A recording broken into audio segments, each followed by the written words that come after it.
Assalamualaikum warahmatullahi ta'ala wabarakatuh. Innal hamdulillah nahmaduhu wa nasta'inuhu wa nastahdi wa nastaghfiruh wa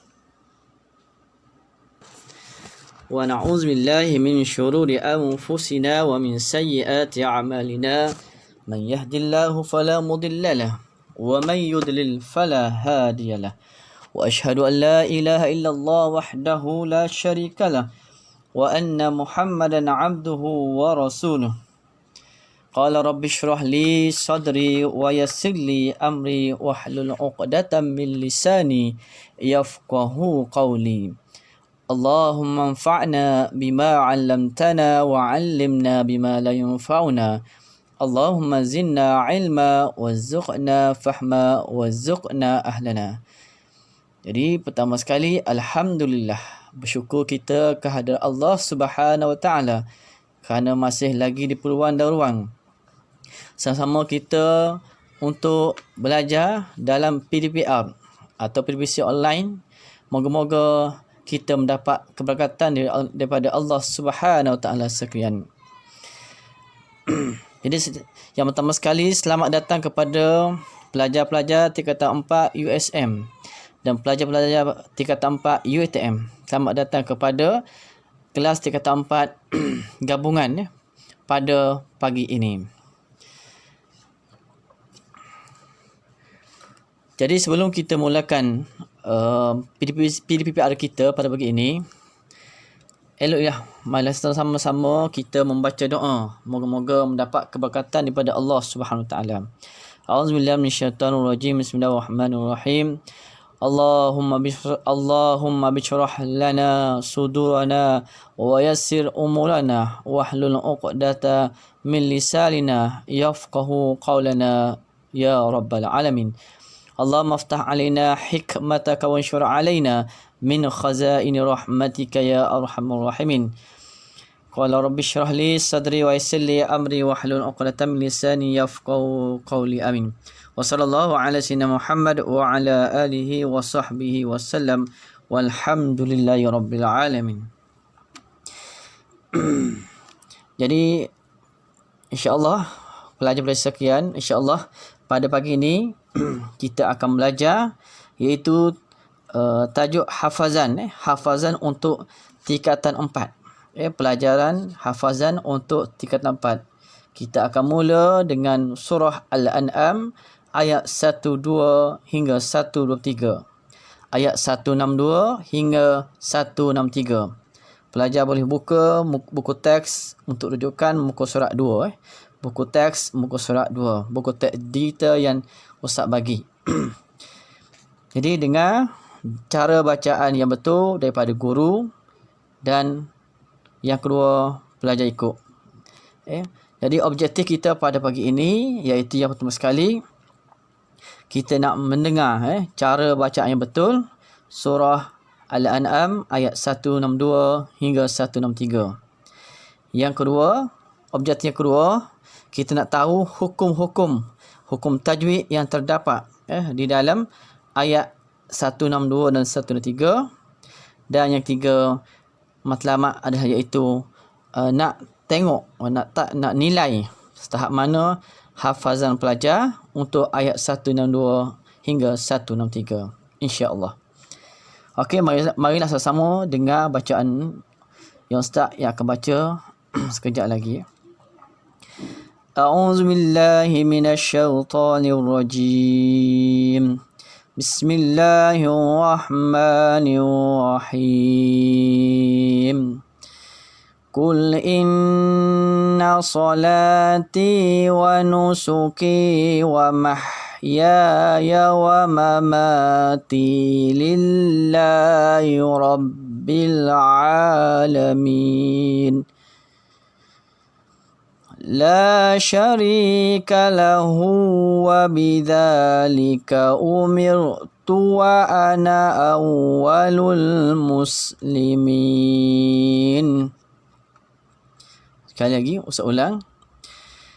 Qul inna salati wa nusuki ومحياي ومماتي لله رب العالمين لا شريك له وبذلك أمرت وأنا أول المسلمين. Sadaqallahul Azim. Jadi seterusnya diminta semua pelajar ikut ustaz bacaan yang betul. Moga-moga apabila pelajar membaca ayat 1 dan 2 hingga 1 dan 3 betul dengan bacaan yang tepat.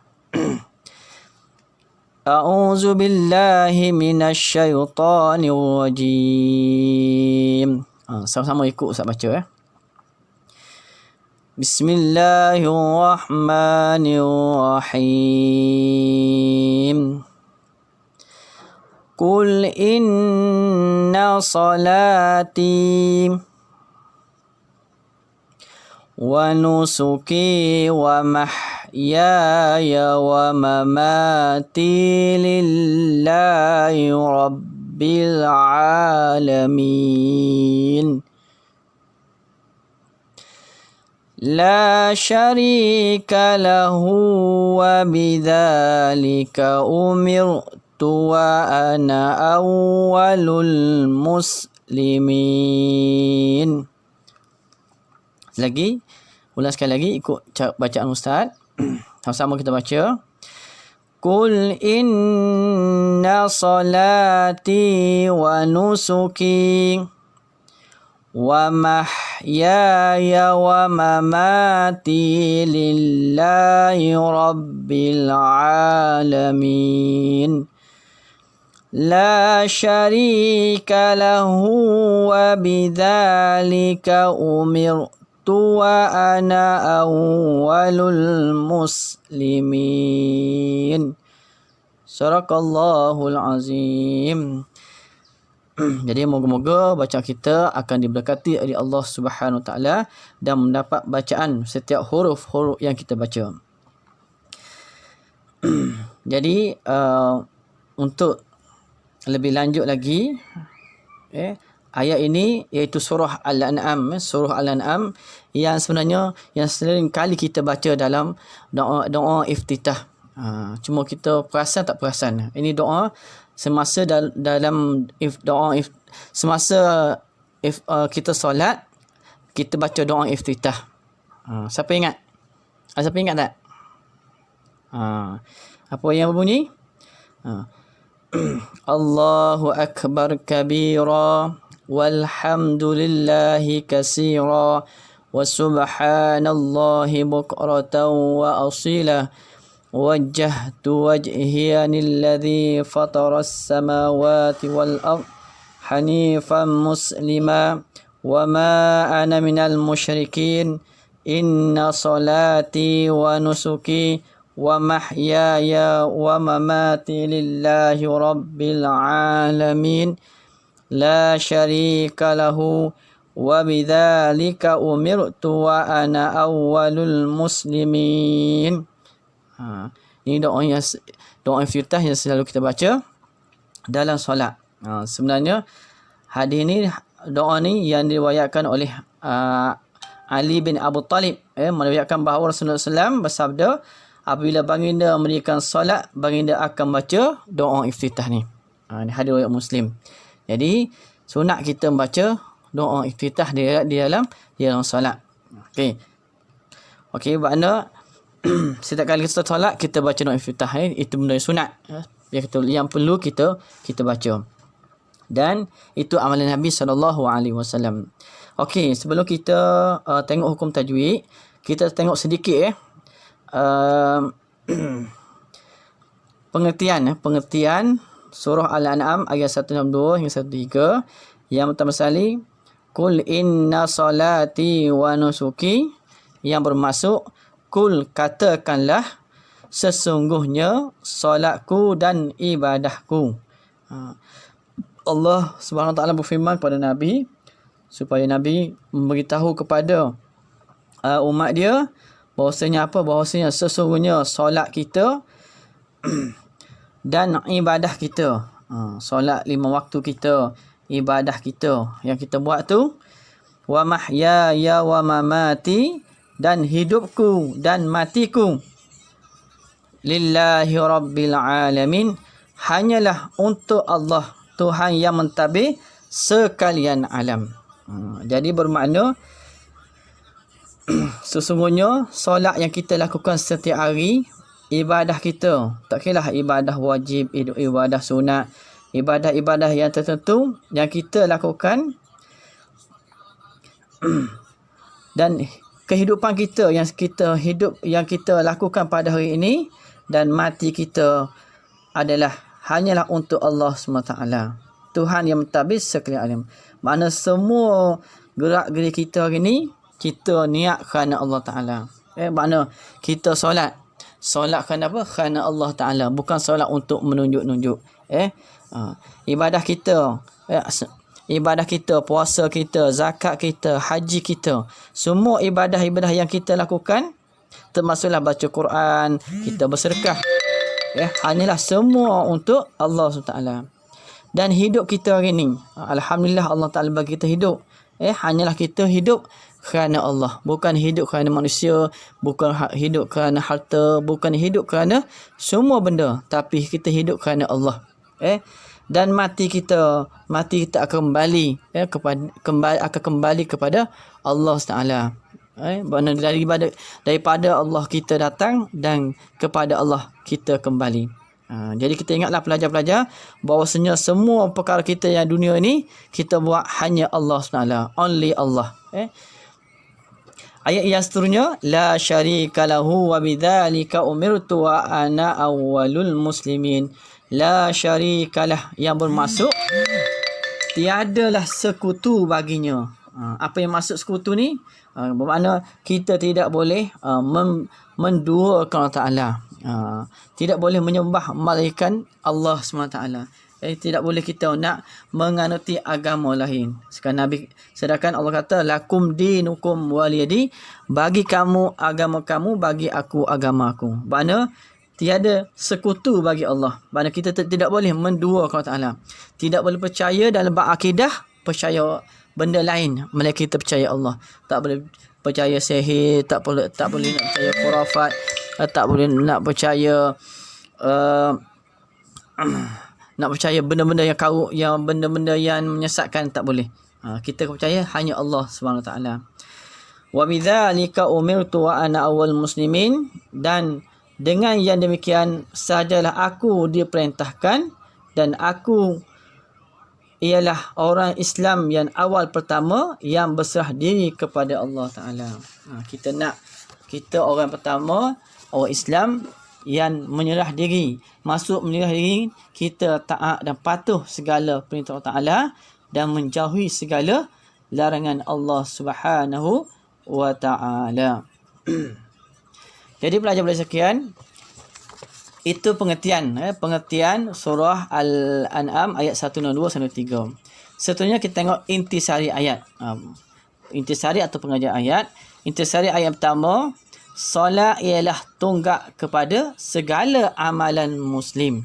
Mana solat tu punca segala-gala amalan seorang Muslim. Kan dalam hadis kata solat adalah kepala segala badan. Makna cuba kita tengok, kalau seorang itu tidak ada kepala, boleh tak dia jalan? Samalah solat adalah as-salatu imanuddin. Solat tu tiang agama.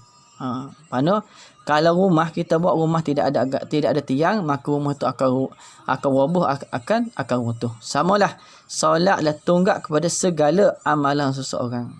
Makna Allah padakan kita bahawasanya solat tu ada 5 waktu yang wajib kita tunaikan dalam setiap hari kehidupan kita. Okey, yang kedua, segala ibadah yang dilakukan perlu mengikut syariat Nabi Muhammad sallallahu alaihi wasallam. Makna kita solat mengikut cara Nabi. Sebagaimana hadis Nabi sallallahu alaihi wasallam, sallu kama raaitumuni usolli. Hendaklah kamu solat sebagaimana kamu lihat aku solat.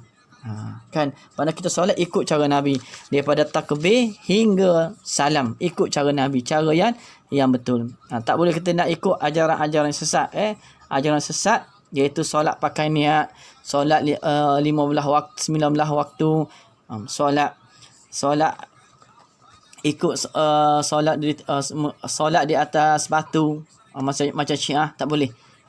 Kita ikut syariat Nabi Muhammad sallallahu alaihi wasallam.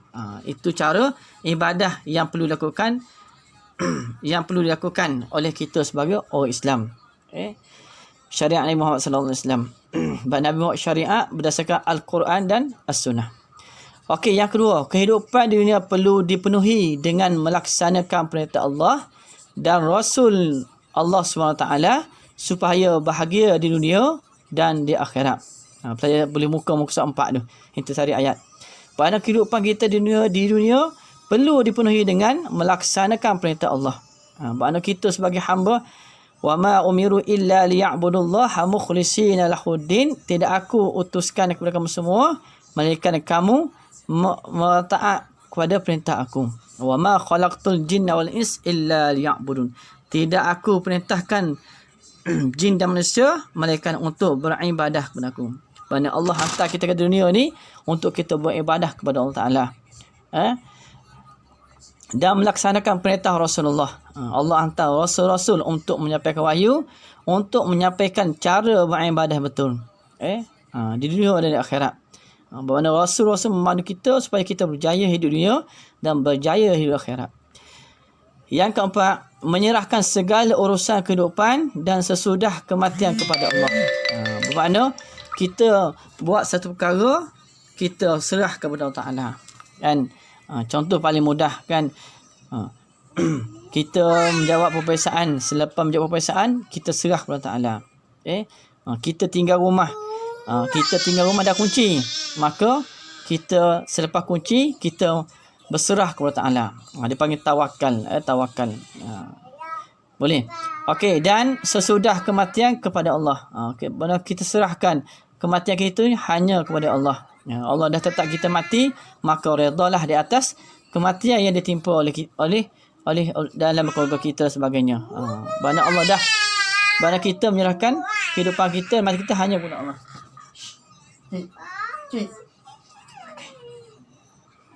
Okey, seterusnya intisari yang kelima, iaitu keikhlasan ialah faktor utama segala ibadah diterima oleh Allah Ta'ala. Makna kita hidup, kita buat satu perkara, satu ibadah, satu amalan, satu pekerjaan, niat ikhlas kepada Allah Ta'ala. Maksud ikhlas, kita membuat satu perkara tanpa meminta balasan.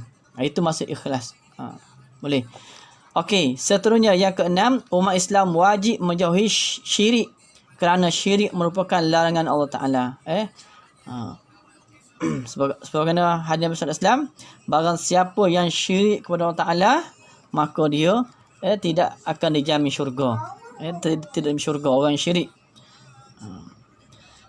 Satu lagi Al-Quran kata, orang yang syirik ni, wa man yusyrik billahi faqad dhalla dhalalan mubina. Orang yang syirik ni adalah adalah sesat yang nyata. Sebab dia tidak bergantung kepada Allah Ta'ala.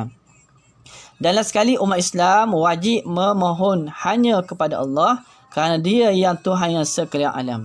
Makna kita nak minta, nak berdoa, nak minta kepada Allah. Minta dengan Allah SWT. Sebab Allah yang memberi kita. Allah yang menggunakan kita segala nikmat, segala-gala apa yang ada di dunia ini, semua yang Allah bagi. Allah bagi kaya, Allah bagi miskin, Allah bagi sihat, Allah bagi masa lapang, Allah bagi kesenangan, kegembiraan, kesenangan, Allah yang bagi. Jadi last sekali, amalan untuk doa, untuk kita ditetapkan iman, Nabi SAW ajar kita supaya kita membaca setiap kali selepas solat, Allahumma a'inni ala zikrika wa syukrika wa husni ibadatik. Pelajar boleh tengok buku surah 4 tu, yang sebelah kiri tu, yang ada warna hijau tu. Sekali lagi saya ulang, Allahumma a'inni ala zikrika wa syukrika wa husni ibadatik. Hadis riwayat Abu Daud, yang bermaksud, ya Allah, bantulah aku sesungguhnya Ya Allah, bantulah aku untukku mengingatimu, mensyukurimu dan beribadah kepadamu dengan baik. Jadi habilah pengertian dan intisari ayat 162 hingga 163. Okey, yang ketiga kita nak tahu hukum tajwid. Hukum tajwid. Okey, yang pertama sekali, cuba pelajar gariskan hukum iaitu hukum inna. Inna. Yang pertama, yang kedua iaitu wa mahyaya. Wa mahyaya. Dan yang ketiga iaitu al-muslimina. Al-muslimina. 3 hukum tajwid. Nanti pelajar garis dan cari jawapan dia. Okey, tugasan pelajar iaitu yang keempat, pelajar hafaz dengan lancar surah Al-An'am ayat 162 hingga 163. Boleh? Okey. Selepas tu pelajar muka surat 6 tu kan pelajar baca di hadapan siapa? Di hadapan ayah atau mak. Lepas tu mak tanda. Tanda lancar, betul, lancar dan bertajuk setiap ayat sampai wa ana awwal muslimin. Muka surat 6 tu. Boleh. Itu saja untuk PDBC kita pada pagi ni. Nanti Ustaz akan bagi latihan untuk kerja rumah lah. Kerja rumah. Okey, satu lagi untuk pentafsiran, setiap pelajar dia baca ayat 1 hingga 6, ayat 162 hingga 163. Lepas tu pelajar hantar voicemail rekod bacaan pelajar kepada ustaz untuk penilaian PBD, pentafsiran bilik darjah.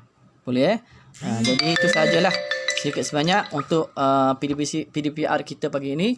Moga-moga Allah Taala memberkati kita semua. Jadi Ustaz mengucapkan terima kasih kepada semua pelajar yang hadir pada pagi ini. Moga-moga Allah Taala memberkati kita semua. Jadi marilah sama kita tutup dengan surah Al-Asr dan tasbih kafarah. Bismillahirrahmanirrahim. Wal 'asr innal insana lafi khusr illa allazina amanu wa 'amilus solihat wa tawassaw bil haqq wa tawassaw bis sabr. Assalamualaikum warahmatullahi taala wabarakatuh.